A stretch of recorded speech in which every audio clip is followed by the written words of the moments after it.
Hello everyone, welcome to Internet Learning. Hope you all are doing well. So today we are going to discuss the topic conventional sources of energy.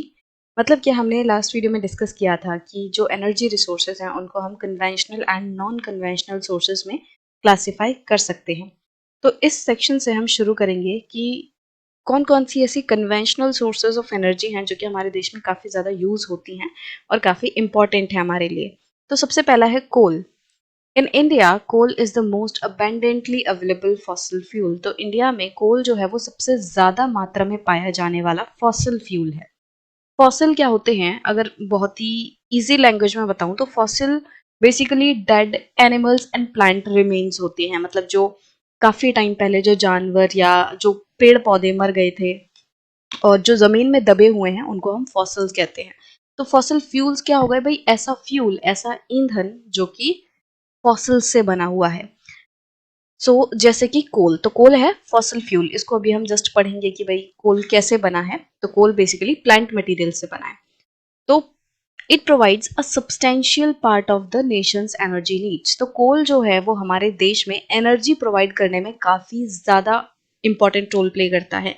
हमारे देश में जो बिजली आती है, अगर मैं सबसे इंपॉर्टेंट एनर्जी की बात करूँ तो जो बिजली है वो ज्यादातर कोल से आती है। हमारे देश में जितनी भी इलेक्ट्रिसिटी प्रोड्यूस हो रही है उसका काफी बड़ा हिस्सा थर्मल पावर से आ रहा है। मतलब कि कोल के ऊपर बेस्ड जो हमारा तरीका है इलेक्ट्रिसिटी बनाने का, उससे हमें इलेक्ट्रिसिटी मिल रही है। It is used for power generation. तो जो कोल है वो किस लिए यूज होता है? पावर जनरेशन के लिए होता है, मतलब इलेक्ट्रिसिटी बनाने के लिए। Supply energy to industries as well as for domestic needs. तो हमें इंडस्ट्रीज में भी एनर्जी चाहिए, इंडस्ट्रीज में भी इलेक्ट्रिसिटी वगैरह की जरूरत होती है और घरों में भी हमें इलेक्ट्रिसिटी की जरूरत होती है। और दूसरी जो एनर्जी नीड्स होती हैं, जैसे कहीं पे भट्टियां चलाई जाती हैं कोल की मदद से। इसी तरीके से बहुत सारे लोग घर में चूल्हा जलाते हैं या जैसे आपने देखा होगा ना, तंदूर वगैरह होता है, तो उसमें क्या होता है कि कोल का इस्तेमाल किया जाता है। तो डोमेस्टिक एंड इंडस्ट्री नीड्स के लिए जो एनर्जी है वो कोल के थ्रू प्रोवाइड होती है। India is highly dependent on coal for meeting its commercial energy requirements. अब हमारे देश में जो कमर्शियल एनर्जी रिक्वायरमेंट्स है, मतलब कि ऐसी एनर्जी रिक्वायरमेंट्स जो इंडस्ट्री वगैरह में हो रही है। डोमेस्टिक होता है या हाउस होल्ड होता है जो हम अपने घरों में यूज करते हैं। जब हम कमर्शियल की बात करते हैं, इसका मतलब जो फैक्ट्रीज इंडस्ट्रीज वहां पे जो इस्तेमाल हो रहा है कोल का, तो उसकी हम बात कर रहे हैं। तो इंडिया में जो कमर्शियल एनर्जी रिक्वायरमेंट है, मतलब हमारी फैक्ट्रीज वगैरह में जो कोल जो एनर्जी है वो ज्यादातर कहाँ से आ रही है? कोल से आ रही है। So as you are already aware that coal is formed due to compression of plant material over millions of years. तो अभी मैंने आपको क्या बताया कि फॉसिल फ्यूल क्या होते हैं भाई? ऐसे फ्यूल्स जो कि फॉसिल्स से बने हैं। और फॉसिल क्या है? Dead plant and animal remains. तो कोल जो है, कोल कैसे बनता है? जब प्लांट मटेरियल, जब पौधे, पेड़ पौधे जब लाखों सालों तक जमीन के अंदर दबे रहते हैं, वो बहुत ज्यादा गहराई में होते हैं, उनके ऊपर प्रेशर पड़ता है हीट के अंदर, वो धीरे धीरे कोल में ट्रांसफॉर्म होते हैं।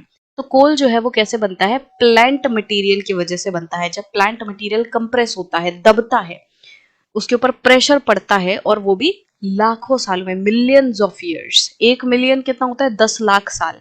ठीक है, तो मतलब कि बहुत सारे सालों में, बहुत लाखों सालों के बाद हमें कोल मिलता है। या कोल जो है वो काफी टाइम बाद बनता है, काफी मिलियन ईयर्स लगते हैं कोल को बनने में।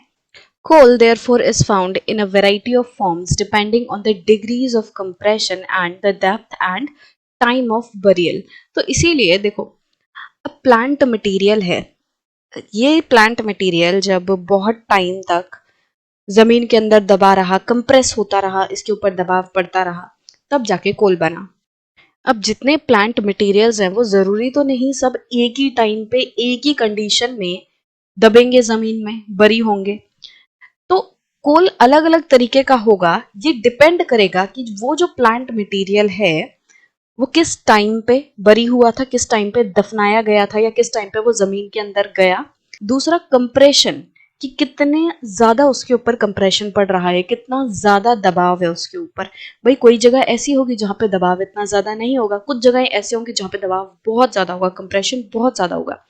इसी तरीके से प्लांट मटेरियल कितनी ज्यादा डेप्थ में है, कितनी गहराई में है, तो इन सभी चीजों के बेसिस पे हमें कोल की अलग अलग वेराइटी मिलेंगी। Decaying plants in swamps produce पीट।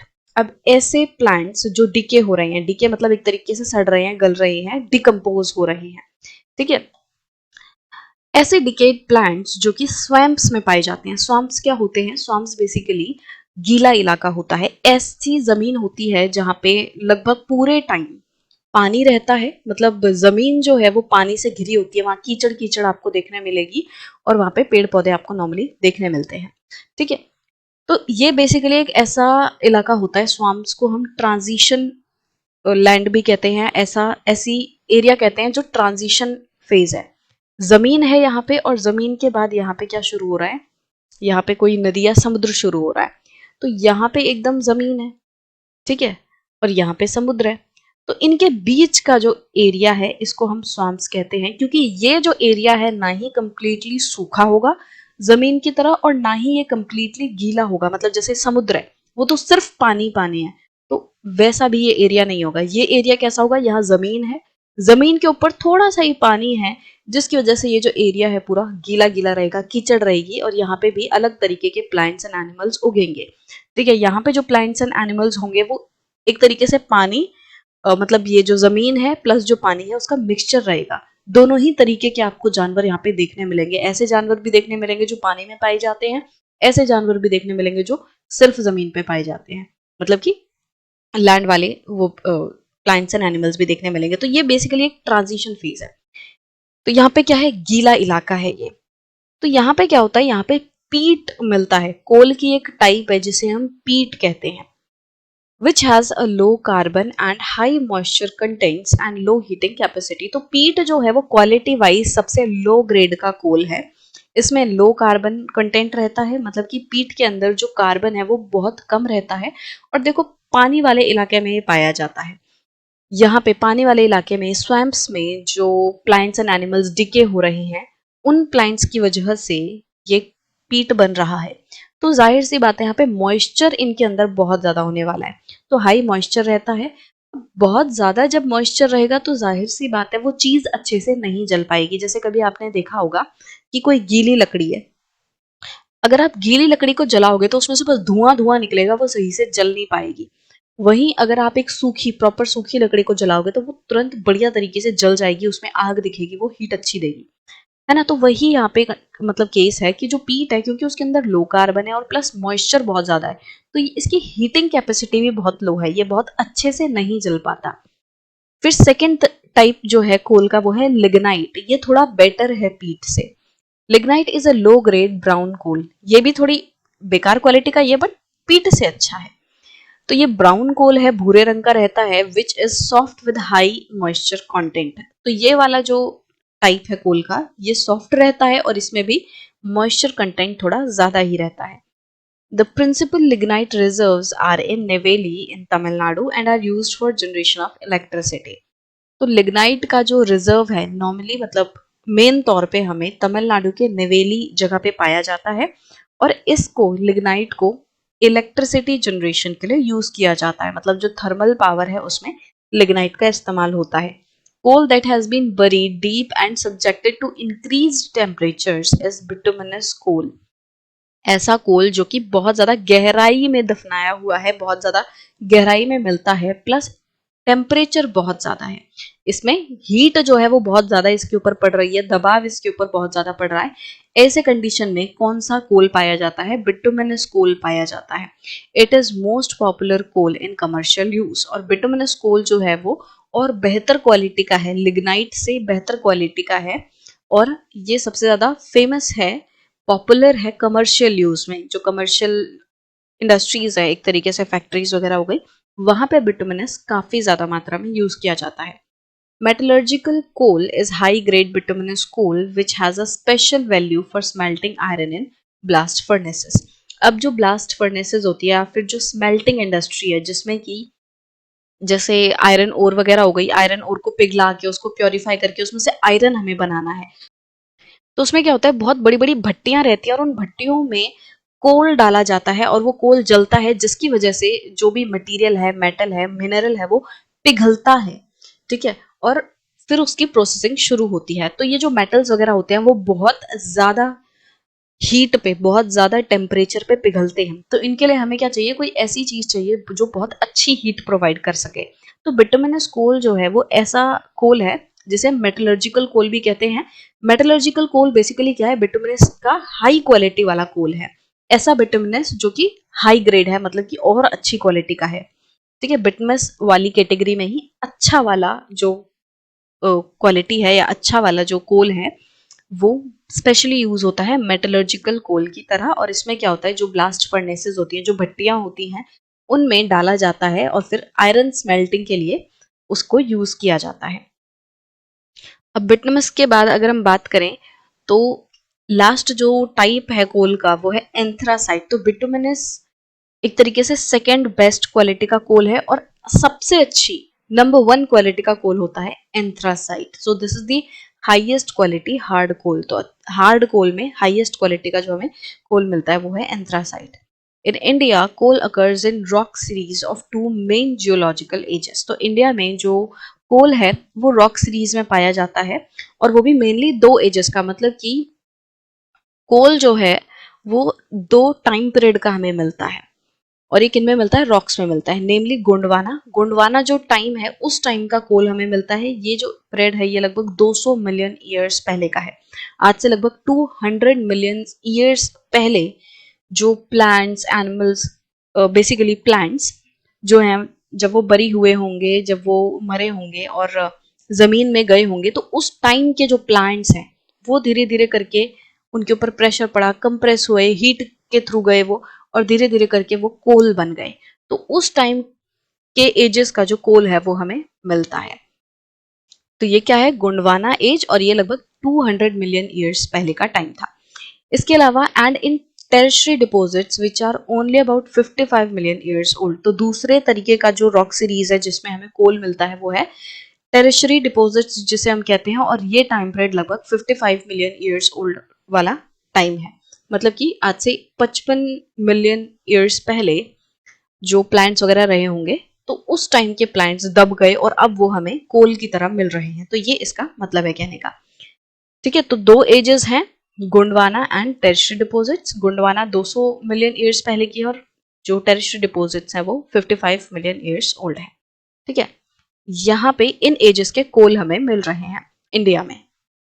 The major resources of Gondwana coal, which are metallurgical coal, are located in Damodar Valley, West Bengal and Jharkhand. Then Jharia, Raniganj, Bokaro are important coal fields. तो India में अगर हम बात करें तो जो major resources हैं, मतलब जो मेजर रिजर्व्स हैं कोल के, वो कहाँ कहाँ पाए जाते हैं, और वो भी कौन से कोल के, गोंडवाना कोल के। मतलब गोंडवाना टाइम पीरियड का, गोंडवाना एज का जो कोल हमें मिलता है वो कहाँ कहाँ मिलता है, दामोदर वैली, वेस्ट बंगाल और झारखंड वाला जो इलाका है, और इसके अलावा झरिया, रानीगंज, बोकारो, और ये जो है ये कुछ इंपॉर्टेंट कोल फील्ड्स हैं गोंडवाना वाले कोल के लिए। और ये जो गोंडवाना एज वाला कोल है ये बेसिकली मेटलर्जिकल कोल है। मतलब कि ये मेटलर्जिकल जो इंडस्ट्रीज हैं, मेटल वाली जो इंडस्ट्रीज हैं, उनमें इस कोल का बहुत ज्यादा इस्तेमाल होता है, भट्टियों में। ठीक है, भट्टियों में क्या होता है, कोल को डाला जाता है, वो कोल जलता है और फिर उसकी मदद से मेटल वगैरह को पिघलाया जाता है। तो ये जो कोल है गोंडवाना वाला, जिसकी अभी हमने बात करी, वेस्ट बंगाल, झारखंड और इन इलाकों में जो पाया जाता है, ये बेसिकली मेटलर्जिकल कोल है। The Godavari, Mahanadi, Son and Wardha valleys also contain coal deposit. इसके अलावा कुछ और जगहों के नाम दिए हुए हैं जहाँ पे कोल मिलता है। तो क्या कौन कौन से हैं, गोदावरी महानदी वाला जो इलाका है, सोन जो नदी है, वर्धा वैलीज, तो ये कुछ ऐसी जगहें हैं जहाँ पे कोल मिलता है। Tertiary coals occur in north-eastern states of Meghalaya, Assam, Arunachal Pradesh and Nagaland. अब अगर हम बात करें टेरिशरी कोल्स की, मतलब कि कौन से कोल्स जो 55 मिलियन ईयर्स एगो वाले हैं, तो ये कोल्स कहाँ कहाँ पे मिलते हैं, ये ईस्टर्न जो हमारी नॉर्थ ईस्टर्न स्टेट्स हैं वहां पे मिलता है, मेघालय, असम, अरुणाचल प्रदेश एंड नागालैंड। तो इन जगहों पे हमें टेरिशरी कोल मिलता है। Remember coal is a bulky material. अब देखो जो कोल है ना वो कोई रुई जैसा कोई मटेरियल नहीं है, हल्का मटेरियल नहीं है, भारी भरकम मटेरियल है, बल्की होता है। Which loses weight on use as it reduce to ash. अब कोल जो है वो क्या होता है कि उसको हम जैसे जैसे जलाते हैं वैसे वैसे उसका जो वेट है वो कम होता जाता है। जैसे जैसे हम उसे जलाएंगे वो राख बनता जाएगा और उसका वेट कम होता जाएगा। Hence, heavy industries and thermal power stations are located on और नियर द कोल फील्ड्स। अब देखो ये जो कोल है वो बल्कि है, उसको ट्रांसपोर्ट करना आसान नहीं होगा, उसको मैनेज करना, उसकी स्टोर करना, उसको ये चीजें आसान नहीं है। इसीलिए ज्यादातर जो इंडस्ट्रीज हैं, जो हैवी इंडस्ट्रीज हैं जिनमें कोल का बहुत ज्यादा इस्तेमाल होता है, जो थर्मल पावर स्टेशन है, मतलब ऐसे स्टेशन जहाँ पे कोल का इस्तेमाल करके बिजली बनाई जा रही है, तो ऐसी इंडस्ट्रीज, हैवी इंडस्ट्रीज प्लस जो थर्मल पावर स्टेशन हैं वो कोशिश करते हैं कि वो या तो कोल्ड फील्ड के पास हो या एकदम कोल्ड फील्ड के बगल में ही हो, कोल्ड फील्ड पर ही हो। तो ये कोशिश की जाती है ताकि कोल जो है वो आसानी से एक्सेस कर लिया जाए, आसानी से इंडस्ट्री तक कोल पहुंचा लिया जाए और उसको यूज किया जा सके। ठीक है, सो ये थी हमारी डिस्कशन कोल से रिलेटेड। और आप इस जो मैप है यहाँ पे देख सकते हो कि ये जो ट्राइंगल वाला एरिया इन्होंने शो किया हुआ है, ये कोल के माइंस है, मतलब यहाँ पे कोल जो है निकाला जाता है यहाँ से। तो आपको दिख रहा मतलब यहाँ पे आप देख पा रहे होगे सिंगरौली है, यहाँ पे बोकारो, झरिया, रानीगंज, यहाँ पे तलचर, यहाँ पे सिंगारेनी और कोरबा। तो ये कुछ इंपॉर्टेंट इलाके हैं जहाँ पे कोल मिल रहा है। और कौन सा कोल? गोंडवाना वाला। ठीक है, गोंडवाना एज का कोल। अगर हम बात करें नॉर्थ ईस्ट में तो यहाँ पे आपको देखने मिलेगा जांजी है, नजीरा है और यहाँ पे ये मकुम है। तो ये कुछ इंपॉर्टेंट कोल माइंस हैं। स्टेट आप देख ही सकते हो भाई, असम, अरुणाचल प्रदेश, नागालैंड, वो वाली स्टेट है। और यहाँ पे आपको देखने मिल रहा होगा ये वेस्ट बंगाल, झारखंड और वो वाला पूरा इलाका है। ठीक है, यहाँ पे ये इंपॉर्टेंट है। आप इनको थोड़ा सा एक बार देख लेना मैप में, ताकि थोड़ा सा आइडिया मिल जाए, क्योंकि कभी कभी क्या होता है कि मतलब इनको भी मार्क करने के लिए ज्योग्राफी में जो मैप वाले क्वेश्चंस होते हैं उसमें आ सकता है ये चीज। तो एक बार आप इसको थोड़ा याद कर लेना, मैप पे प्लॉट करके देख लेना। तो इससे क्या होगा कि आपके वो वाले जो क्वेश्चन है वो इजीली हो पाएंगे।